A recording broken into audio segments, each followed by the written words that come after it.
find out where we're going to play this one. So, it's Cafe and Bank that are going to be blocked out. A couple good maps that you can see for forZe, one of which being Clubhouse. Very last ban from G2, Consulate.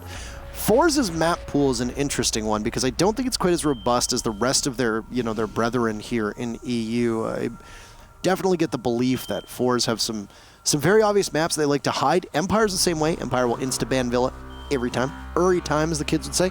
So it's going to be their first ban, and especially in a best of 5 where you only get one ban a piece, it's always going to be Villa for Empire.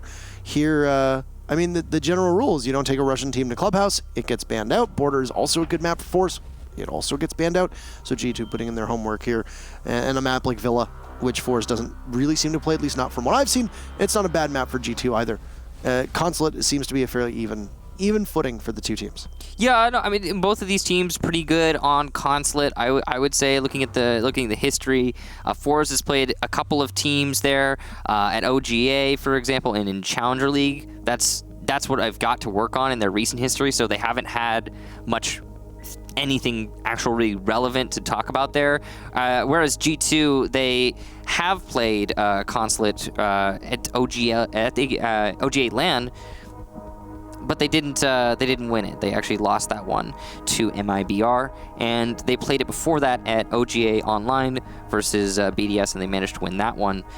But like I said, that's not a whole lot to go on for either team. So really, realistically speaking, we're just going to go in this with the expectations of the teams, less the map. Yeah. So we're just waiting for the full lobby to get everything underway. But what do you think? G2's a fan favorite. Are you going to vote for them? Are you going to vote for the hot shot upstart Russian squad of forZe? We'll bring up the community vote in just a second and see what you think. I think that there's still people who are holding on to G2 being the team, but no. Okay, I was wrong. Oh, wow. That is like significantly different. I was not expecting that even. Way to make me eat my words, guys. Yeah. Wow. Nom nom. Are we sure those aren't backwards? Yeah, it almost seems like it would be backwards. Seems like it should be. But then again, I think it's in vogue to hate G2 right now. Where you at, G2 Army? Where you at? It's the new thing to not think that G2 is gonna lose because they're not hating on G2. I feel like I've been on the bandwagon for like 3 years now. Yeah, you have. You hated them since the beginning. I feel like I was like the original before they were G2. Yeah, I feel like I was I was one of those OGs. He was hating G2 before it was cool to hate G2. Before they were even called G2. All the teams you hate, I hated 5 years ago. All the teams you love, he has loved the whole time. And I don't love them anymore because now people love them, so I can't love them anymore. That's you got to move it around. All the teams you love now, I hate. Yeah. It's called being a hipster, I believe. You base your identity off of what you dislike. It's very important. It's very important that you... Is that why you shaved? What? Is that why you shaved your head? I failed to see how that... If you base your identity on... You like it? All right, well, apparently we have a break ready for you, so there's some hiccups with the lobby. We'll find out. I think my hair is great. We'll talk about this. We'll wrestle. I'm kidding, of course. It looks good. We'll wrestle about this. But we're going to go to a break. We'll be back with our third matchup in just a second.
Hello, everybody, and welcome back. We are almost underway with our third matchup here between G2 and forZe, and I believe we were told that we have an update to the community vote.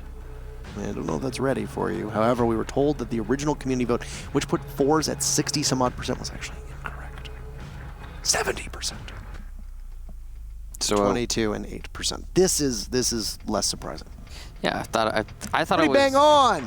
So I was like, I think the community still got some backing power for G2, and makes sense that 22%. I was like, okay, but yeah, no, this makes more sense. It makes more sense. I think it should be a little bit more towards forZe. To be honest, if I were to give an honest appreciation of this one, I'd say that forZe has a good chance of winning this outright. But like the actual community view there makes more sense to me. A lot more sense. We've got everybody, so as soon as they're all ready, we will jump right into the match. Of course, reminder, it will be Consulate. Second time today that we get to play that map, which is going to be exciting. Hopefully this time it'll be more of a competition. Hopefully. Yes. We'll see. When we actually load it. Yeah, we actually load it. Soon. Everybody's dropping readies in the chat, so it'll be pretty soon, actually. 14-year-old Pengu and the rest of his team is ready to rumble. Thought it was just his birthday or something. I feel like... No, it's forZe's birthday. Oh, right. forZe is now 12 years old. Oh, okay. Gotcha. Everybody out here playing with fake IDs. Everybody. Michael, Kickstar is... I thought we weren't supposed to tell anybody about that part. Michael is only 8 years old. Yes. I am 47. What? But I Are tell you people like you're absorbing everyone's tell years? people I'm 29. You're just I'm absorbing like people's years. Galactus, except instead of eating planets, Okay. I eat everybody's calendars. G2 is going to be starting on defense. They get very first ban. They are going to ban Nomad on Consulate. That makes sense. Surprise. Surprise! Probably see a Valkyrie on defense too, or this is going to be a really interesting one. We'll find out. If Valkyrie is not banned on defense, you'll see a lot of aggressive play considering Nomad is banned on attack. When you ban Nomad, you've as the other team, you now kind of have to ban Valkyrie. Otherwise, the run-out potential, the aggression potential is just too extreme. So, yeah, like I said, we'll probably see that ban on the Valkyrie. Hopefully. Maybe not here. Maybe in the next one. I don't know. I mean, and even if it doesn't happen, it's just going to be a really weird match because of that. But no, it will be right here. You can tell that they thought about that. Because if forZe hadn't banned Valkyrie, G2 might have also, unless G2 is planning on having that aggression as an option. The mute ban, also a little bit different than usual. So it's cool to see all this defensive banning differences. But the mute ban is basically just to make things like clearing top floor easier. Wait, what is this? What do you think? We'll ban Valk and then you ban Capital. And he's like, what? That's on the wrong side there, Pengu. Pengu goes, what do you think they will ban? Echo or Valk? And he goes, Capital. And okay. Oof. Oof. Oh. Now everyone's hating on Pengu. Guys, he's a child. He's only 14 years old. Stop it. He's 14. According to celebnews.com, Pengu is only 14 years old. Cut him some slack. It's rough, man. It's the only balding 14-year-old I've ever seen. Is he? No way. He jokes about the fact that his hair is thinning all the time. I don't know. There's nothing. I've never really... If it is, then there's nothing you can do about it. It's genetic, To be right? honest with you, I've never really assessed his hairline. I've never assessed it either. Yeah. A big part of why I wanted to shave my head was because I wanted to see like what the machinery was like underneath, and I'm very happy with what it looks like. Yeah, yours is good. It's good, and it's Very already strong. So you're not gonna shave it again, right? You're just gonna keep it all grown out. Yeah, I'm just gonna try to grow it out. The I like- problem is when we come to the Invitational. The Invitational is a month away. Yeah. All right, it's not like it's probably it's gonna be very short for the Invitational, right? It's growing really fast, though. It is growing really fast, but I think it was a bit too ambitious for me to assume that it was gonna grow like that much. Right? No, but it looks good though. I think going into the Invitational, this is I think a good you look phase good, for it to Michael. go. Well, thank you, Parker. I think you look good too. I think you look damn fine. Excellent. We're both Really handsome. looking forward to the Invitational. Sharp. You look Nice, sharp. Nice to be feeling yourself when you're going into a big event like You that. look sharp. Thank you, Parker. You're welcome, Michael. Now, What I was gonna say is that depending on what it's at, because it's like, you know, like when your hair is like it's kind of shaved, but it gets to like that weird length where it's like you can't do anything with it because it's like still like prickly and like. yeah, I might get like some of it trimmed down and then just be like, let it regrow. I don't know. I mean that's an option. I have to fight through it. I think it'll. Michael, the Invitational is the premier marquee event of the Rainbow Six calendar, and I'll be damned if I'm not gonna look my bestest for it. Okay. Yeah, that's. The Invitational is What like accent is that? the Invitational is like the pretty girl that you want to ask to the ball, and you're not asking to the ball if you look like a schmuck. I feel like that's a specific Canadian accent, like a regional one. I have no idea. I just work here. Oh, okay. But you're Canadian. That's true. Now, A garage defense, by the way, for yes, G2, Michael. and forZe are clearing out the top floor to begin with. The reason that they're doing this is that they want to deal with any potential roam upstairs or in the middle floor. Then they can start opening up from above in piano. There's lots of soft destruction on the forZe side, so they'll be able to leverage that quite substantially when it comes to the site attack, moving the anchors around by opening up above the anchors. They also have a thermite, so they can open up the garage wall. There is a Kaid being brought by G2. That's on the side of Cryan, or the hands of Cryan, I should say. Cantor Ketty, though, are the hands that are going to get the first kill. Shockwave hits the floor. No more gridlock coming out in this round. No smokes in this round, and none of those track stingers. That's a really beneficial kill for G2. It's going to give them a little bit more versatility. With Nomad being banned, gridlock is very important. Drone's up and running. Now, it's only one kill, so forZe are not out of this round by any stretch. But really great position for G2 to find themselves in. No breaching charges on WTG. Shotgun gone for Shockwave. Lots of pressure on Pasha to do the soft destruction. He's going to have to be very selective with his skeleton key placement and very efficient. Sometimes when you use that skeleton key, you'll have to use 2 on one floor to get a hole all the way through. So he needs to make sure that the angle... Oh, see, like that, exactly. Literally, as you said. He needs to make sure that the angle never lets that happen, because if he can avoid that happening, then he'll be more efficient with his skeleton key, and he'll be able to open up more of this floor and influence the site and the anchors more. Yeah, that's the end of that Words story. happen. More. That's more. That's a really nasty Kaid spot, by the way. That is a really good spot. And keep in mind that the Kaid Electric Claws now are capable of taking 3 panels with it. Toxic Canister hucked on out. WTG will see that. He snaps onto Cryan, and there's your very first casualty onto G2. We've got the opening pick about a minute and a half sooner. Rask will get out of there as quickly as he can, which leaves that skeleton key upstairs do work for Pasha. Toxic Canister will go off at the breach. And forZe are choked off for the time. There's seconds left on the clock. Explosive shields, gas canisters, evil eyes. There's very little chance of a play here. Utility soak going on in unless forZe just simply engages in an all-out brawl. Well, they're not going to go very far. Pasha's covering Unomeister, though, from above. Gets tased down as Kama, so Rask will go on in.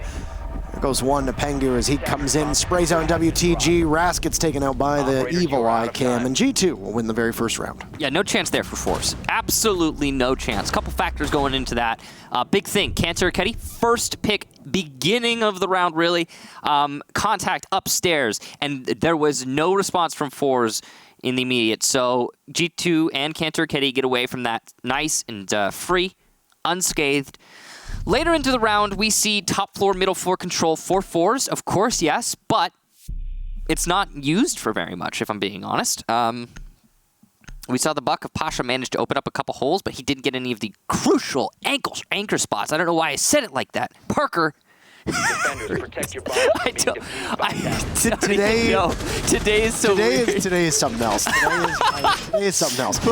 I don't know. Crucial, Parker. I don't know what's going on. I was like, wow, that's some dramatic emphasis. I was like, snap back to reality with that one. But no, I'm sorry. Let me finish. Ace of Pirate. Let me finish it. While we were in the break, I was scrolling through Twitter because I basically live on Twitter. Ace of Pirate was like, I don't know what it is. Like the banter between Kix and I today is like top tier. Kix is like top tier, and I was like, dude, I don't even know what it's like today. It's just we're on something else. It's a weird day. Something's going on. Something's in the air.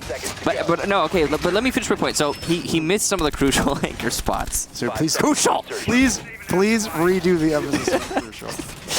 He missed some of the crucial anchor spots, and then after that, what happened is those players, whether it be by kitchen or security or pipes or back of white, pretty easy hold from G2. There was also an abundance of utility, and the reason there was so much utility in play there is, of course, G2 brought a bunch, yeah, but there was no picks from forZe early on, and there's like 50 seconds left when they actually got the panel open. Rask will get Cantor Ketty, so that's free, pretty much. Bad timing there from Kanto to be placing AES on the wall. That's one of the troubling things about playing an operator like Jaeger. So you've got so much to set down. You got 2 barbed wire, 3 ADSs, 2 reinforcements. Jaeger has some of the most prep to do of any operator on the defense. He's up there. He's top 5 easily. And given that, it's you got to be really efficient in your prep phase to avoid deaths like what we just saw from Cantor Ketty. And it's one of the reasons why a lot of people don't even like playing Jaegers, because you have so much to do. Whereas with Pulse, you reinforce and you're done. Are you saying that Jaeger is like a labor-intensive operator? It did prep phase, yeah, but then after that, he's just a fragger. Michael, What? Jaeger's job is to be toxic and run around, and that's it. Shockwave, by the way, finds Pengu. Down goes Pengu. Another very important piece for the G2 defense in the smoke that is no longer in play. Suppressed MP will be heard. This is a good yokai that's inside of admin that will spot out the members of forZe, but you can't rotate through Visa because the entire stair is covered in Trax Stingers. That's what Cryan's going to determine as we hit the ultra field of view, and he gets spotted by Shockwave, but Cryan wins the fight. Great aim. Yeah, it was a really big kill there for Cryan. It might bring his team back into this round. Uno at the top of Spiral is going to have a crucial role. He needs to hold long desk. Meanwhile, the nade going into Connector will down Fabian. That, speaking of crucial, is going to be very important in this round, as Fabian will no longer be able to stun and deny plant using his yokai drones. He's also not going to be able to kill anyone with his guns or hold onto the bomb site, which he was the only person in a position to actually do that. And as Uno goes down, oh my, it's pretty much lost control here for G2. They've got a C4 from below in Cryan, but that's it. 40 seconds left. Fabian will need to be retrieved. Cryan, the newest member of G2, in an unenviable spot. He comes back up yellow stairs, and well, the Commando's not exactly the gun that you want in this position. And on Repel, it's going to be Pasha to finish it off. Pasha, terrifying shot, and forZe will take this one back. Are we going to see a Rogue Empire repeat where it is a 6-6 and the teams just trade back and forth and back and forth? Well, I mean, it's 2 rounds, but I think that's enough to conclude that, yes, that's exactly what's going to happen. Realistically possible. 10 rounds, that's exactly what will happen. All right, I guess we'll see as we continue on here. Thus far, I would say, yeah, pretty even competition. It will be top floor once again from G2. Not going to the mid just yet. We want to see if they can win upstairs. To be fair to G2, they did lose one player at the beginning of the round. It was really costly for them. That was Kenter Ketty and CEO for free. Like I said, that's not ideal. So, you know, we'll see if they can avoid that kind of death this time around. I'm surprised that he was using that ADS at the time that he was, Kenter Ketty. Because it was like 30 seconds into the round already, wasn't it? Pretty crazy. That means he spent like just over a minute setting up his round. Must have been a confusing one for him. He must have had to adapt something instead of doing his typical routine. As you can see the ban rates for each of the operators on your screen, the ones that have been banned in this match. Now, Mute, of course, got a really low ban rate, but I think all that 2% has got to be on Consulate because he is a really smart ban here, to be honest. Consulate's got a lot of places where you can put Mute jammers and just completely lock up the clear. And you can see, actually, this is really interesting. Something to note about both of G2's bans. Remember how we always talk about how the Gridlock Nomad combo is similar to the Mute Mozzie combo?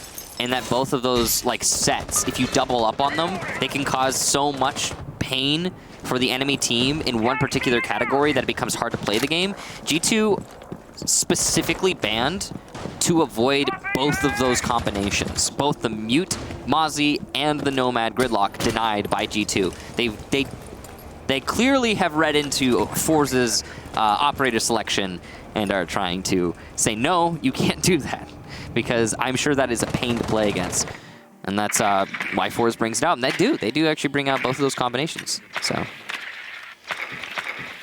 That's the pole spotted down below by Visa Stairs. As Shockwave could bother to push towards it, but will do no such thing. Pasha takes a bit of damage on Repel.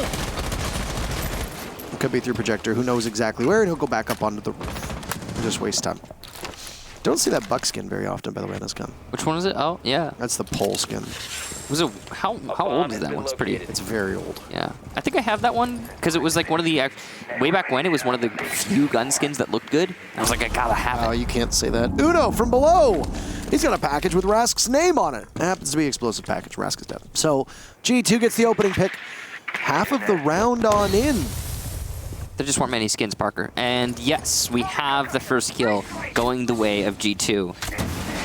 But it's not over yet.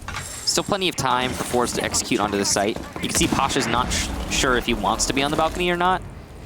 So he's continuing going back and forth, looking for the picks. He's not able to find anything just yet. There's some tracks set up on Visa Stairs to slow down a potential rush up Visa Stairs from one of the roamers. That's a really good yokai, but it's spotted out by WTG, which is going to influence this round greatly. That's huge. You got to smoke off the back of Long Desk in order to get the exothermic charge off for Kama, so he's going to have to get up there at some point. It's being watched by 2 members of forZe that are over towards admin. Very similar frag grenade goes in, tossed by Pasha, but it will not connect with anybody as G2 was very wise to that position. They're not going to repeat the same mistake again. That's a good swing from Kanto Raketti. He wins those and he lands those shots. It's a tough one to make, but down goes WTG. Shockwave is now the most pivotal operator in a position of conflict at the top of Visa's stairs. Got track stingers to give him some protection. Easy kill on Pengu as Pasha repels upside down. I don't think the Smoke was expecting that to happen from the Bucks play. If he repels on in, it's going to be really tough. Cryon takes out Shockwave, and it's Kama versus Pasha. Down goes Pasha. And this should be an easy hold for G2 with lots of crossfires established. Consulate used to be one of G2's best maps for those specific crossfires being held, and while G2 does exactly as they need to here with Cryon getting the very final kill, and G2 will answer back. It's 2-1. If we said answer back to every single time, it's an answer back. We would say it every round. There's a lot of answering, man. It's it's nobody's won 2 rounds in a row again. It's like the equivalent of like they answer back is like forZe like messaging G2 at like 3 in the morning being like, "Hey, you up?" Is G2 gonna answer back? In that round, yes. We'll see. We'll see. Speaking of, "Hey, you up?" I had like another development to that, but I totally lost it. Like it just slipped right out of my head. It's one of those days, man. It's what I had it like perfectly set up in my brain, and then it just disappeared, Parker. I don't even know how it happened. Middle floor for G2. They have yet to go here. Trying the top floor twice before we're finally getting it. And defending the bottom floor to begin things. They're going to be able to bring a Mozzie, but they don't. I don't know why I said that. I meant Maestro and Echo. Parker, I was trying to say Maestro Echo combo. I don't even know how Mozzie got there. I'm sorry. They're going to be able to bring a Maestro and an Echo, which is really important on this site in particular because both of those utilities are useful in the main lobby. We always like to talk about how middle floor defense is very unique in that one of the bomb sites has no horizontal soft destruction. That is to say, none of the walls on the B site are breachable. Of course, there is vertical soft destruction from the drop downs down below and the floor above, but if the attack can successfully clear either the top or the bottom, then generally speaking, you can, well, get rid of the defender's hold on that bomb site and then go ahead and plant in the main door. And that's really relevant, and that is why you see both of the Echo and the Maestro be incredibly important on this site, because they can use both of those to try and deny that eventuality. Or not necessarily an eventuality, but that potential scenario, I guess you could say. Pasha setting up on the meeting balcony yet again, trying to apply pressure to Pengu. This is a really dangerous standoff for Pengu, and he's going to get pushed off of it thanks to that breach from admin office. I don't know if this is going to do any damage to the Spider-Man-esque positioning that we see of Pasha, as forZe have very quickly cracked open admin. Battle line going nuts today. Yeah, good riddance. Good riddance. See you later, don't come back. These yokai drones from G2 are getting picked apart without any pause from forZe at all. And we know that Echo is a staple of a lot of teams, but do you necessarily want to continue to use an operator like that is being hard countered as much as they are? Pengu's been downed from Pasha toying with that upside down repel. He's going to take a little bit of damage from a run out over towards Piano. WTG is in. Oh, what a shot on the Kanto Raketti. Just narrowly threading the needle, but in all the wrong ways on the Pengu, as Pengu is down by the wall. And he gets picked back up. That is a missed opportunity for forZe, and Pengu will now sit by the reinforcements. He gets droned out yet again. The guns from forZe are coming alive. All over on the eastern side of the building. Uno removes Shockwave from action. Fabian is there, takes out Kama, and forZe are now trailing. Every remaining member of forZe very low on HP. 50 seconds to go for them. If it's a win for G2, you can trace it directly back to that near miss from WTG. He could have gotten 2. He could have gotten 1, but he didn't get either. It's not on him necessarily. It was a shot in the dark. But boy, is that unlucky. Only 35 seconds left for forZe to execute onto the site. forZe are holding as if they have a numbers advantage right now. They know that G2 is not going to get antsy and give them anything. So forZe will have to capitalize off of what limited information they have, and there's a start. Uno at the top of the spiral stairs gets pushed by WTG from the lifeline, and then spotted by the Buck. Rasp getting zapped by the Evil Eye cam. This is a lobby take that you're going to need from forZe. Pengu finds one, Fabian another, and it's Pasha in a 1v3 with G2 looking to put two together, and they will. You can see from multiple angles, there's more than one shooter. G2 take that round, and they're up 3-1. Solid defense there from G2. And like I said, you could trace it back to one moment in time. In that round, it was WTG just narrowly missing a shot. Now, he couldn't see his targets, mind you, so it's important to note it's not on WTG. Not his fault, but oh boy, could that have been the round just cleaned up and finished off. And then it started going the way of G2, beginning with Cantor Ketty. No, wait, correction, not Cantor Ketty, it was Uno. I was mistaken because Uno actually rotated onto Jaeger. And then following that, we saw the rest of G2 start to pile on. Fabian had a big individual round. Pengu contributed quite a lot. Cryan also getting in there. So everyone on G2 seemingly stepping up when it really mattered in that round and bringing it in for G2, despite the great early start from forZe upstairs clearing meeting. Attackers need to locate and I should also note that a lot of that utility, like the Yokai drones and the Evil Eyes, are getting countered pretty well by forZe. Yeah. Like the IQ plays 10 out of 10. The lifelines are going where they need to go. Consulate, by the way, we're bringing up these stats here. I'm assuming these are so far from the season. The attackers are having a banger. Can we actually bring those back up? Is it possible? I wasn't done looking at them. Please bring them back up. Production. Production, can you bring them back up? Hello? Hey, you up? Hey, you up? What you doing? No, I guess he's doing it, I think. Is he doing it? left before think- insertion. He's doing it. Fingers crossed. Hey, there it is. There it is. There it is. Hey, there it is. The attackers right now, by far and away, the better way to play Consulate. And if you take a look at our very first match between BDS and Vitality, the attackers won 3 of 9 rounds, and right now, the defenders have won 3 of 4 rounds. So we have these numbers swapped around for this particular play day, which is crazy given the statistics for Consulate. Okay, so these stats, by the way, in case you're wondering, was all of Season 10 and for like pretty much like the last 6 months or so. So that's like a lot of different things pulling into those statistics. Now,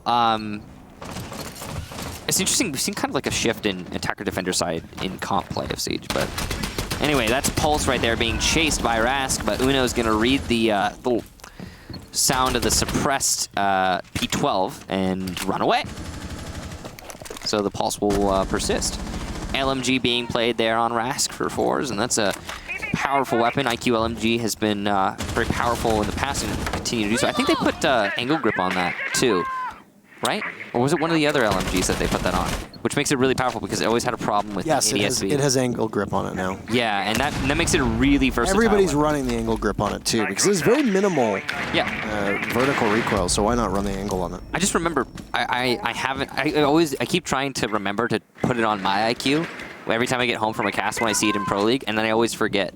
The L8 that IQ runs had like one of the lowest ADS speeds of any weapon. It was painfully slow, and it's a little bit more standardized now. Yeah, it's not terrible now.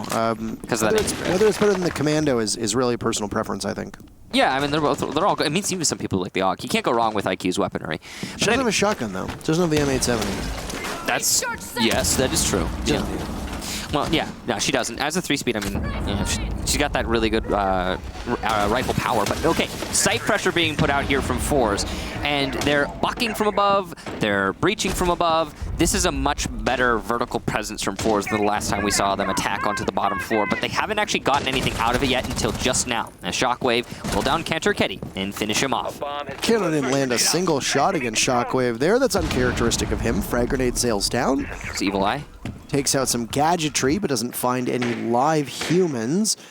Oh, no. I don't know if the pulse of Uno was spotted, or if Uno rather spotted the Twitch drone of Shockwave, who's now in pursuit. He finds Pasha, though, so Shockwave wasn't fast enough. He's letting his teammates die. Still inside of Spiral. There's Uno, finally found by WTG, but nobody from G2 pushes up Spiral stairs. 20 seconds left. Advantage forZe. There goes one of the volcanic shields 2 of those concussives go off. Shockwave finds Cryan. They look the wrong way. Pengu gets 1. Fabian another. Oh. Another for Pengu. It's now only 1. G2's turned this around. Kama in a 1v2. He's sitting on top of the diffuser. It's in an uncommon spot. All he needs to do is wait, and Fabian clutches it out. And it was a great opportunity for forZe to get it. But the Fabian and Pengu combo, well, it's enough. And look at that, Fabian trying to revive the Thermite. They're great friends. Great friends trying to bring him back to life, but no amount of gyration. No amount of gyration can produce enough energy to replicate a defibrillator, and well, that's it, unfortunately. He clearly doesn't understand how CPR works. He doesn't get CPR. He's trying to use his pelvis. That just doesn't work like that. You can't, like it's gyration. Gyration? Gyration. He's trying to use gyration. It's not working. Doesn't work. No. It's very ineffective. So. Yes. Now, a nice try there to pick up the enemy, but it did not work out for Fabian. What he was really good at in that round, though, was shutting down the enemy. The Evil Eyes to put in really good work in the dying seconds of that round. And more importantly, of course, he got the kill. But the real star of the show, unquestionably, for that round, is Pengu. He managed to kill 2 of the people covering the plant. And I am honestly shocked that Pengu was not shut down. He got double lifelined from the Zofia. And then he continued to play out the round with the lifeline stun lock on him. The biggest thing, the most important thing to highlight through that whole round, yes, Pengu's performance was stellar. Rask didn't check pipes.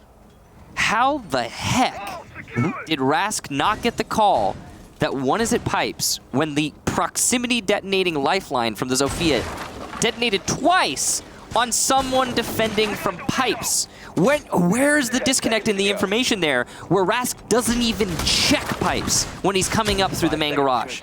Pengu gets an easy kill on Rask. He follows that up with killing the second person covering from the yellow stairs. And at this point, Pengu has just salvaged the round. Fabian adds to it by getting the last player on the attack, but geez, what happened for the calls from forZe is the real question in my mind. Because that really should have been a forZe round. Ooh. It's a good start from WTG as Kanto Ketty hits the floor cold. Very aggro play there from Kanto. He tried to run out on the meeting balcony, and he will cost his team. Not ideal. No, sir. Vigil's job is to remain cloaked, and does not go according to plan on that one. Well, G2 will trail for the remainder of the round, play as if they got spawn peeped, because that's basically exactly what happened.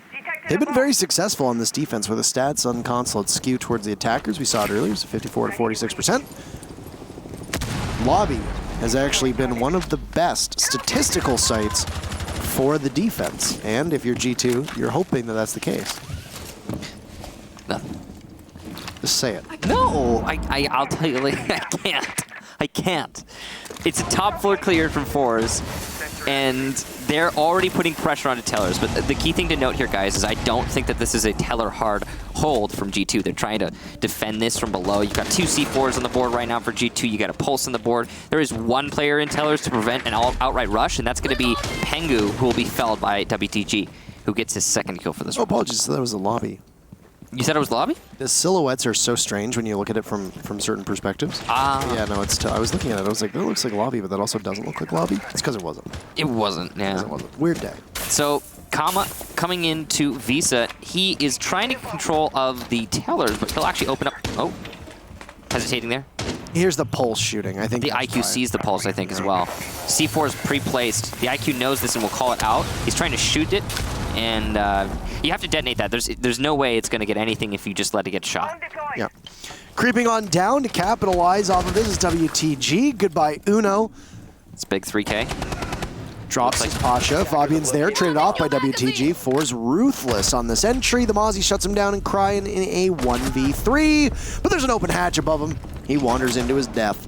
First half, forZe survive with just 2 rounds. G2 emerges the victor, and both teams will swap sides. So forZe says no 5-1. And Cryan says no ace. There's a lot of denial going on in that respect, I guess. But really, it is G2 taking the strong advantage in the first half. Gotta say, impressive stuff. The big thing to notice, again, you looked at the statistics earlier. It's an attacker-sided map right now, quite heavily. So G2 should be in the favored side right now. We'll see if that holds true, though. Of course, we've seen moments where the statistically favored side, or site in some cases, ends up being the worse for a team, for just because of how the teams match up. It could be that forZe on defense here are really strong. G2 could struggle. It also has to do with the bans. As you know, the Echo and the Maestro are both in play, which is very important because both of those operators are exceptionally useful in terms of utility. forZe will bring us to the top floor first. Let's see how they favor here. Attackers have located a bomb. Fair. Today, man. What? I said favor. See how they favor here? Yeah, they fair here. I mean, it kind of works in the context, but Maybe our brains just aren't working today. I think brains are, yeah. They're on vacation. Yeah. Come back. Come back to me. Baby, come back to me. 10 seconds. Did you see, did you see this? 5 seconds to insertion. Yeah, G2 tweeted at us, we were told, asking if we're okay. Objective is to use a bomb. I don't know how to answer that. forZe didn't tweet at us asking if we were okay. Wow, forZe. They didn't say we were okay, so therefore I now think that G2 deserves the invite. Gosh. Just based on that one single criteria. Oh my, Pasha's gone! I don't know if Uno was deliberately tracking or if that was just a happy accident. But Kanto died early in the previous round, and with him went the rest of the round for G2. Will the same happen for forZe now, as forZe will be battling from behind? Well, that's definitely a good start if you're G2. They're looking pretty solid on this clear upstairs. They've got admin control. They're denying Visa. It's thorough stuff. Nothing too overly complicated, but also no gaps left in the clear. The reason you have to clear out Visa in order to take admin is, of course, to deny C4 from below. That is accomplished by the Buck of Cryan downstairs, who can also, later in the round, Buck from below to get rid of some anchors if he needs to. Depends on how he clears things out. One Yokai drone dealt with there from Kanto Raketti. The IQ has been crucial for both teams through this match. And then there's a lot of pressure that is about to be applied to meeting the A bomb site. Yep. Uno clearing out this wall. That's going to give a better angle into A as well. That'll make it so you can deny just an aggressive peek from one of the defenders. You can also cut off the Visa staircase rotation. This impact likely is used to open up the desk to remove some of the cover for the smoke playing in A. But of course, the real cover for that smoke of Shockwave is going to be his gas canisters, which have been used up quite a bit of them, actually. I believe 2 already used for Shockwave. Nope, just 1. I was wrong. He'll drop down, though, to try and delay from below instead of pushing his luck upstairs, where he had already survived for longer than I think he should have. 1 minute left, and the only real action you saw was at the start. There's been some skirmishes here and there, with forZe taking most of the brunt of G2's aggression. A lot of teams tend to get stuck on over towards admin, especially if they're starved for information. That's a shot from Uno. Oh my, he's got 2 for the round so far. No, he looks away and wasn't able to capitalize. Raskins up picking up Fabian as collateral, and that's a major miss from Uno. The wrong time. Smoke gets caught out though from Shockwave as the rotates for both teams not going so well. Plant being attempted from Kanto Raketti. He's on 1 HP. Can he get this one down? No, another for Rask. He's picked up 3 kills. And all of this started because Uno on Visa Stairs looked away at the wrong time. Diffuser will need to be retrieved. 2v2. G2 will essentially be in a 1v2. Cryan realizes that there's still an ADS up. Kama finds Pengu. Cryan will be exceedingly vulnerable. Rask looking for kill number 4, and he'll find it. A quad kill to get ever so close to G2's advantage. But Kama will be credited with the disable. All of this stemming single-handedly from the miss on Visa Stairs, and you know Uno will be going back and kicking himself over that one. forZe. What a way to recover after a rough start to the round. They'll take their very first defense. Uno doesn't make very many mistakes. No. He's one of the few players that has a near spotless record. That's a high compliment in Pro League. But that is the sort of one where when you catch it and you see it in all its glory, it's like, that burns, because it did, as you said, it did cost G2 the round without question. There was very little potential for a recovery there at that point for G2. An awkward engagement for Rask as he was just playing up and down on those Visa stairs and winning his gunfights. But yeah, mostly it comes down to that one moment, that crucial moment where Uno came off the angle at the wrong time. Now, important to note, I would like to highlight this since many people don't know this, actually. The spectator camera, the spectator point of view, is like slightly behind the actual player's point of view. So while we saw Rask on our screen when he came around that corner, and we think that G2, or rather Uno, saw him, it was actually Uno probably saw Rask out of the corner of his eye when he was transferring and followed the tracers to see Rask. He didn't see Rask as clearly as we did. I just want to highlight that because like the spectator is like, I'd say half a second behind everyone. So just give Uno a little bit of room to breathe there on the hate train, because you know it's rough timing, but it's not like he saw him clearly. It's not all on him, so it happens. It does. So we'll go to the bottom floor next for forZe. We'll see how they fare here. I gotta say, that top floor win for forZe is so big for them because it locks away a site that honestly they weren't good on. That top floor defense was pretty bad, and Uno was doing a great job of picking it apart before he missed that one crucial moment. More importantly, G2 had an excellent clear of the top floor, and they were slotted to win it. Out. Things were looking real great for G2, and then it just didn't happen. So the fact that forZe doesn't have to defend top floor again is really big. Yeah. Well, I mean, they will at some point, just not right. Not right now. Just not right now. So, Pulse spotted down below as there's drone work from G2. They've been very silent with these drones, which has allowed them to collect so much information. forZe did similar things when they were on attack, so both teams having good information gathering days. It's a brief encounter there with Pasha on a member of G2 outside, but nobody takes any damage for it, so they're just able to get on off, pretend it didn't happen at all. There's a lot of Goyo shields on the field. Once again, this utility soak roll that you're going to see out of Goyo and the way that it'll be played. Uno showing that secondary shotgun can work in a pinch, but showing just how effective it really is or isn't. Second, one of those volcanic shields will go off. Kanto Rigetti inside of the main lobby. Most of G2 seems to be drawing themselves in. Not ideal. Can't we just dub them volcanoes? Like, wouldn't that make sense, kind of contextually? Yeah, let's do it. Okay. Good use of the volcano so far in this round from Goyo, I suppose for delay effect, because that's really what's happened. We've seen our round get down to the last minute, and that's a really effective use of that that delay factor. I'm surprised that Cryan's not opened this wall yet. He's waiting for information, I'm guessing, on the exact location of his opponent before he goes for it. He wants it to be an explosive kill onto the Goyo. Oh, what is that spot from Goyo? He's not droned out either, but he'll lose out to the peek from Kanto Rigetti. Good timing there. Cryan opens, Kanto peeks. That's teamwork for you. Cryan has seemed much more comfortable with his squad. Even if G2 win or lose this match, I think Cryan is fitting in better within the way that G2 plays. Could be a little too early to tell, though, just because Consulate does tend to be one of G2's better maps for coordination. Rask eliminates Kanto Rigetti. Fabian getting the diffuser down. 1 second left. Can be stopped in time. Oh, they're going to get away like robber barons. Bandits in the night. Uno finds Pasha. Advantage favoring G2. Timer ticking away.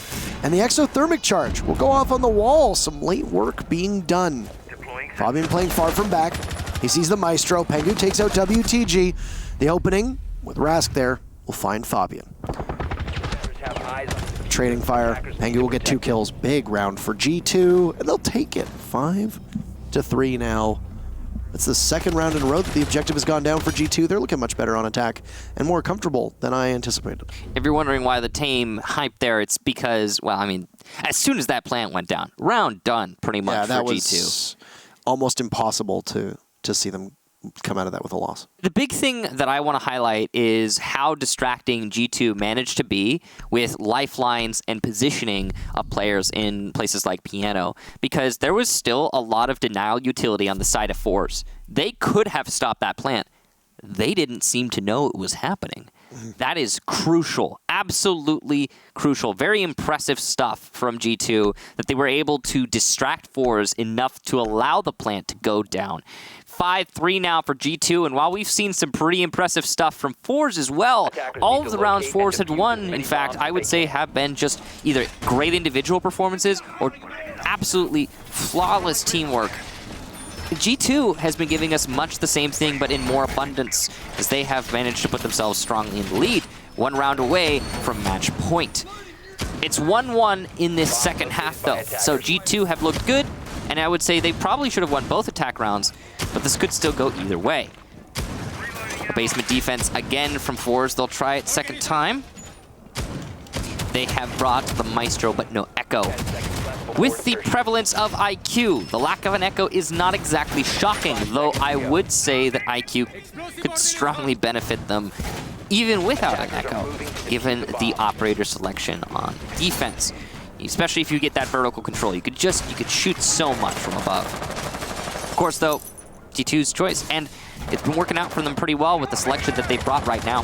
The addition of the Jackal is very important. The Twitch is also, and I know that's weird for you to hear, but Twitch is actually going to be incredibly important because of the Evil Eyes that go into the garage. You cannot plant in garage if Maestro is alive and the Evil Eyes are there, because they'll just zap you to death. There's some really nasty spots you can put those Evil Eyes, specifically on the floor of the garage, where it's just, it's so hard to deal with. So Twitch deals with that really effectively. Shockwave took damage early on. The rest of him will be found in the hands of Kanto Raketti. Pengu's taking some damage too for G2. That's where we're at with 45 seconds into this round. But the opening pick to G2 is massive. Yes. Kanto Raketti always proficient with the F2 or any gun, really. And he'll actually refrag his teammate. He's in sight! A triple for Kanto Raketti! And he's putting up big numbers right now as G2 needs it.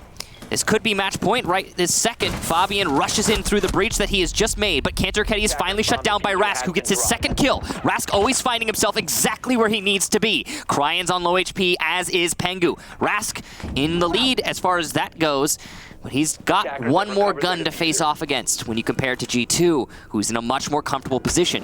I gotta say, though, Rask has been the playmaker through this match, and if anyone's gonna do it for forZe, it'll be him. He's going to drop to his death very swiftly. All right, well, that's comedic timing. That's how it ends. You hand it off to me. You're like, and he's going to be the one to do it. And he's dead. All right, great. Thank you. We'll secure that one. And with it, 1 point for G2. They'll be on match point. They are making mincemeat of forZe, who came into the day in third. G2's in fourth. G2 could pick up 3 big points here. They would vault over top of that rogue roster and would have sole possession of second. Now, keep in mind that G2 has not been the force that we're used to seeing. They have an opportunity to sit underneath Empire. They'd be underneath Empire by 1 point. I'd say that G2's starting to find their stride. Cryan has probably put in his best performance with the team so far today. His utility play has been great. His objective play has been great. Yeah. The way he's worked with his team has been good. He's picked up some very high-impact frags as well. I don't know the scoreboard, so I can't visualize where he is. I'm assuming he's probably got like 6 or 7 kills, probably 5 kills. 5 to 7 kills would probably be my guess, somewhere in there, just from the way that I've been counting, but I haven't really been counting it. But the thing is, he's got 6 kills, okay. So he's keeping pace with the rest of the team. I think it's the most comfortable that he's looked, though. Yeah. I think the thing that a lot of people either don't know or forget about is the biggest strength, in my opinion, of G2 has always been, and probably will always be, their support staff. And their support staff just gets bigger and bigger as the years go by. Yeah. You've got some... They almost have as many analysts as Space Station. How many does Space Station have? 17. 17? 17 analysts, Michael. Wow. 10 seconds left. That is crazy. Absolutely crazy. Bonkers bananas. 5 seconds left. Banana bonkers. Ever since SSG lost to G2 at the Invitational last year, they have been assembling a team of analysts. But yeah, I mean, they've got some pretty big names like Sua, Fresh, Shaz, and we're talking about G2, not SSG, by the way. We're talking about G2, yes. Yes. I'm sorry, I forgot to transfer there after you. Right after they've been putting up analysts. No, but yeah, I'm specifically talking about G2 here. And I think with the point I was trying to get at with that support staff comment, by the way, was that you can put a lot of different players into G2, and they will eventually find their way into working with that team. That was the point I was trying to get at, because they got people helping them along the way. Pengu is going to trade out Fabian, so Hard Destructor gone for the attack, but, you know, it's not essential. Habana would be helpful on a top 4 take, but at least the refrag came out. And there goes your Legion. I think helpful is kind of underselling it. I mean, really important. Yeah, okay, Habana can open up the meeting wall, but you can also clear out meeting in other means, and I think that G2's plenty capable of doing that, especially with the toolkit that they have at their disposal right now. Yeah. Specifically, Buck would be really helpful with that, even Zofia. Why are they still so far away from the... 1 minute in, it looks like G2 hasn't largely left the spawn. All right. Well, they're making up for it now. Pistols out to maximize the speed at which they run. Uno's upstairs inside of admin. We can see that the smoke is played over on yellow. It's about as far away as you can get from Uno's current position. This upside-down rappel on the double windows has proven to be so strong. It's where Pasha took up residence, and now it's where Cryan is going to do the exact same thing. Is he going to be able to capitalize off of it? Well, he's in a good spot. He's got a great op to win the gunfights as he gets challenged on this rappel, but no one's actually trying to challenge him right now. Nobody actually playing in meeting, in fact, for forZe. This could be an easy take for them. By them, I mean G2. Everybody on forZe is playing really far back, so this is a retake strategy for forZe right now. It could benefit them. They do have a roamer, I think, in the basement, and that could be Pasha with a C4. And if it is, that would benefit the defense quite a lot. No, it's actually Rask who will run out on CEO Repel and lose the fight to Pengu. What a reaction! The second kill for Pengu, but he won't get a third. WTG finally shuts down Pengu, and forZe will bring themselves back into an even man count. Unless he chooses to go up yellow stairs, he'll be stopped on Spiral by by Uno still there. Cryan trying his best to do some damage. Kanto Ricchetti is there as they're still being harassed by Kama. He'll down Cryan. Oh no, and WTG takes out Kanto Ricchetti. And Uno trying to trade off as best as he can. But because of that, forZe will win the round. Kama will get the very final kill in the last laugh. Still 2 rounds for forZe to be able to put this one into a draw. That Evil Eye was crucial. Yes. Didn't see enough explosive. And that was the Evil Eye that Cryan botched the grenade on. I thought it was a different... No, I thought both of his Evil Eyes were in there.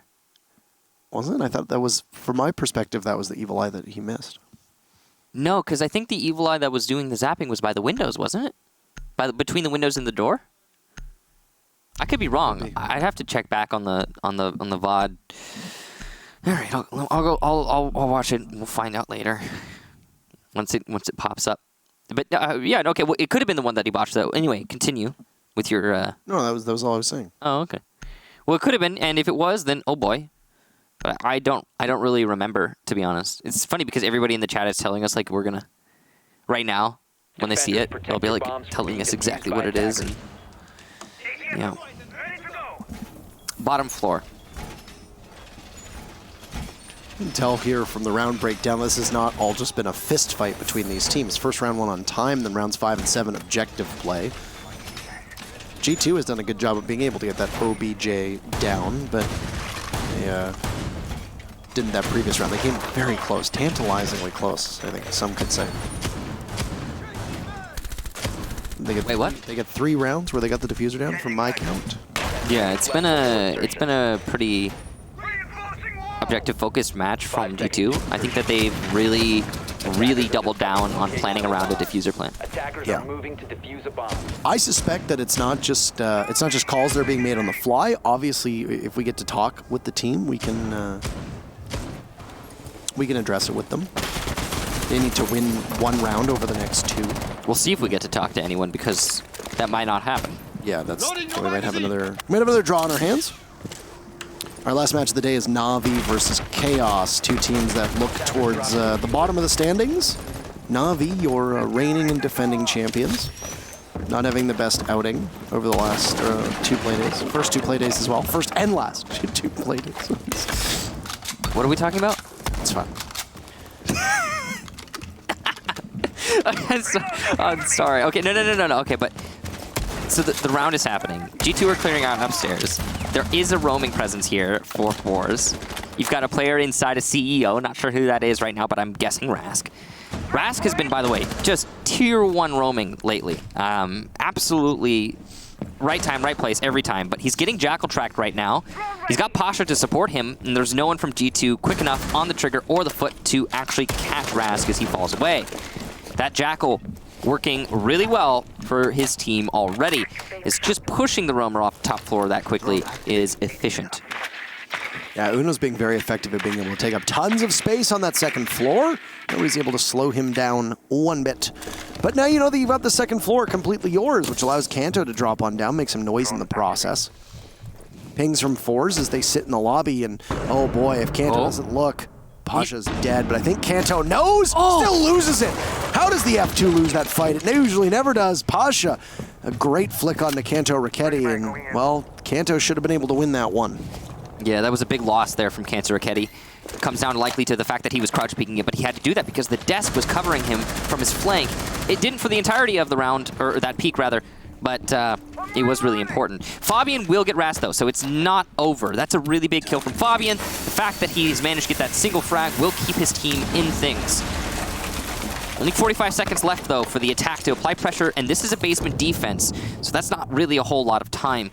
They haven't also, they're not going to be able to open up the garage panel. That's just not going to happen with the time constriction right now. And if it does happen, it probably won't help. No exothermic charge, so either it's already happened and we haven't seen it, or it's not going to. Attackers recovered the bomb. It has happened, we just didn't see it. All right, good. One of them has been opened up. You couldn't hear the sound of it as the second exothermic charge was used upstairs. Shockwave still in this power play position.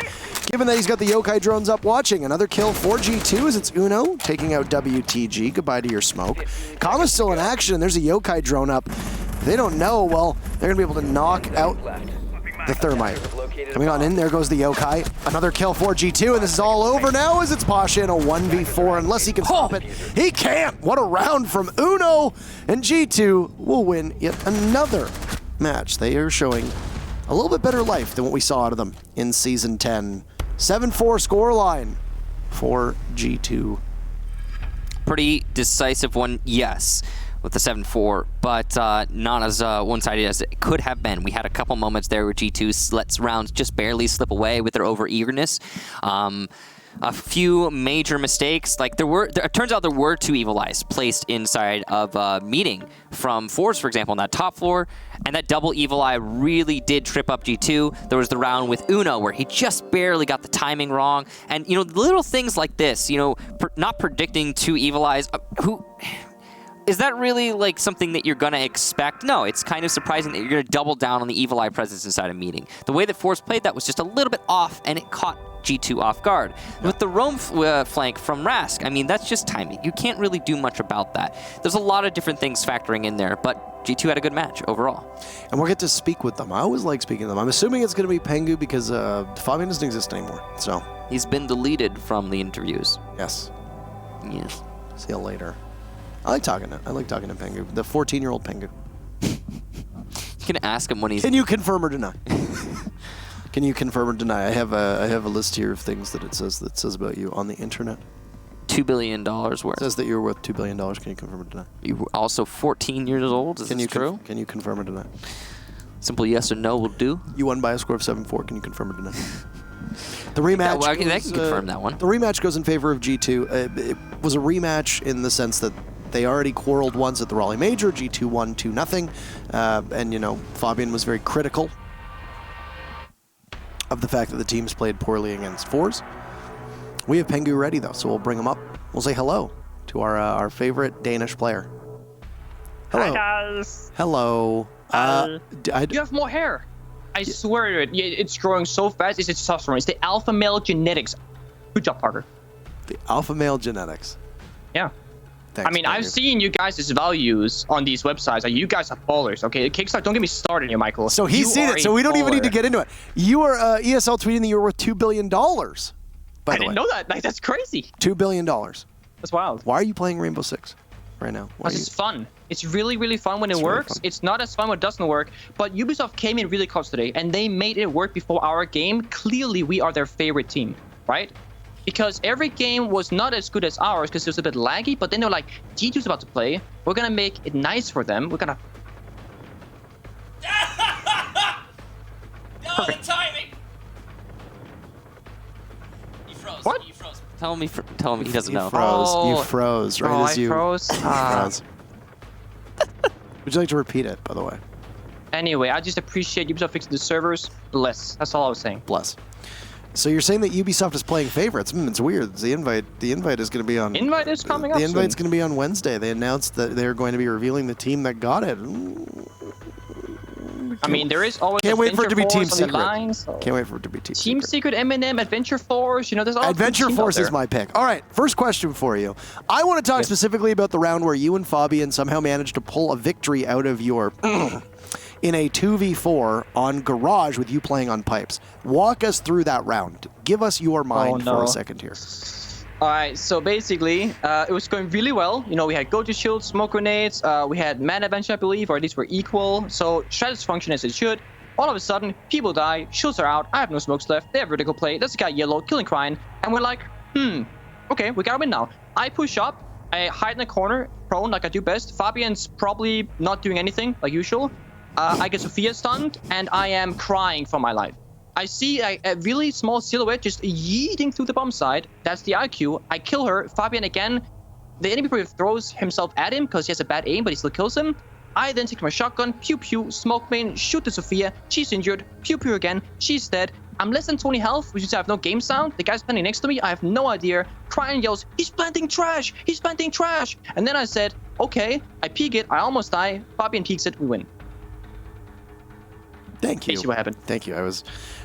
You if you ever need, you have with the pew pews and stuff like that. I think you have a history, or I think you have a bright future in play-by-play if you so choose to take it. One thing that we noted about Cryan was that he stuck with the team really well and coordinated exceptionally. How has he been doing in terms of gelling with the system that you have now that you've had yet another week with him playing alongside you?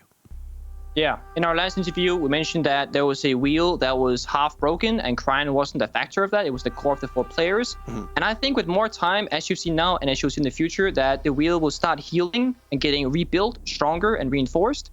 And I think it's showing better and better pretty much every day, pretty much, that we're getting there. And with time, and with blood, sweat, and tears, and hopefully no more losses, so we can get there. What kind of wheels heal themselves? Do you know how wheels work? Well, so I play World of Warcraft a lot, and there's this whole Rust Belt Rebellion faction, and they're basically gnomes, but they're mecha gnomes, so they're made out of robot parts, but they're humans, so it's like a hybrid thing. Also, this movie called Upgrade, it's a great movie, give it a watch. It's a low budget sci-fi horror thing, $5 million budget, insane graphics, it's really good. Watch it. You say $5 million budget? Yeah, That's it's how much actually I'm really worth. low budget. That's how much I'm worth. Are you calling me low budget? You could have made You could have made a movie and it could have been low budget, but because you did make a movie, you're just high budget. That's how it is. Thank you. I appreciate that. Preparing for forZe, the last time you faced them was in Raleigh in August. Yes. How have they changed, and did you need to do any additional prep versus a normal Pro League team? How did you approach the actual matchup itself? Well, now there's a lot more eyes on them, more of us to study, more playstyle. We know more about their playstyle. They're no longer these crazy no-names, which is incredible. Now they have names, right? We know who Pasha is now. We know how he plays the game. We know how to... We actually have an idea of how to deal with it now, at least, whereas before we didn't.